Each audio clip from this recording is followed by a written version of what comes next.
ओशो कहते हैं, बुद्ध ने एक रात समझाया लोगों को कि तुम जितने लोग यहाँ हो उतनी ही बातें सुन रहे हो। बोलने वाला तो मैं एक हूँ, लेकिन चूंकि सुनने वाले अनेक हैं इसलिए बातें अनेक हो जाती हैं।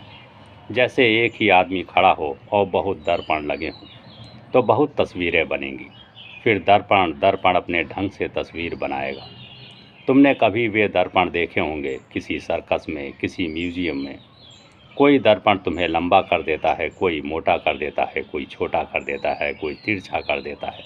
किसी में तुम अष्टावक्र मालूम पड़ते हो, किसी में आदमी कम ऊँट ज़्यादा मालूम पड़ते हो, किसी में एकदम बिजली का खंभा हो जाते हो और किसी में इतने मोटे, इतने ठिगने कि तुम्हें भरोसा ही ना आए कि यह क्या हुआ। और सभी दर्पण हैं और सभी एक ही कक्ष में सजे हैं, सब अलग अलग बता रहे हैं। इसीलिए मन तो दर्पण है और हर एक के पास अलग मन है। बुद्ध ने कहा, जितने तुम लोग यहाँ हो उतनी ही बातें सुन रहे हो। दूसरे दिन सुबह आनंद ने पूछा कि यह बात मेरी कुछ समझ में नहीं आई।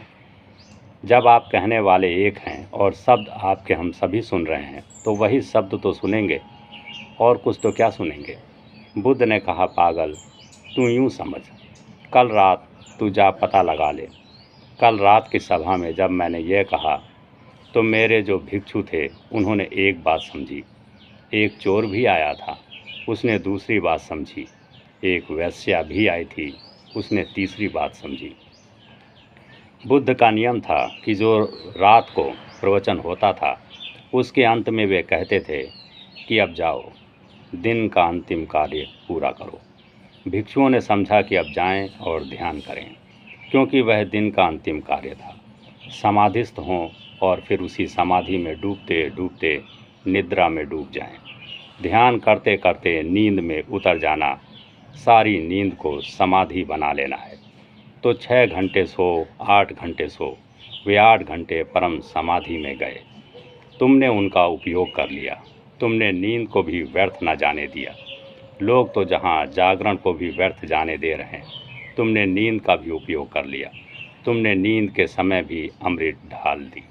तो मेरे भिक्षुओं ने, बुद्ध ने कहा, समझा कि जब हम उठें कि अब ध्यान करें। सोने का समय हो गया। चोर एकदम से चौंका। उसने कहा, मैं भी कहाँ इन बातों में पड़ा हूँ, अरे जाऊँ और अपने काम में लग जाऊँ। और वैश्या ने कहा कि अद्भुत है बुद्ध, इन्हें कैसे पता कि मैं भी आई हूँ। क्या कहते हैं कि जाओ और अपने काम में लग जाओ। अब मैं अपना आखिरी काम निपटा लूँ। वैश्या अपने धंधे में लग गई, चोर अपने धंधे में लग गया, भिक्षु अपने धंधे में लग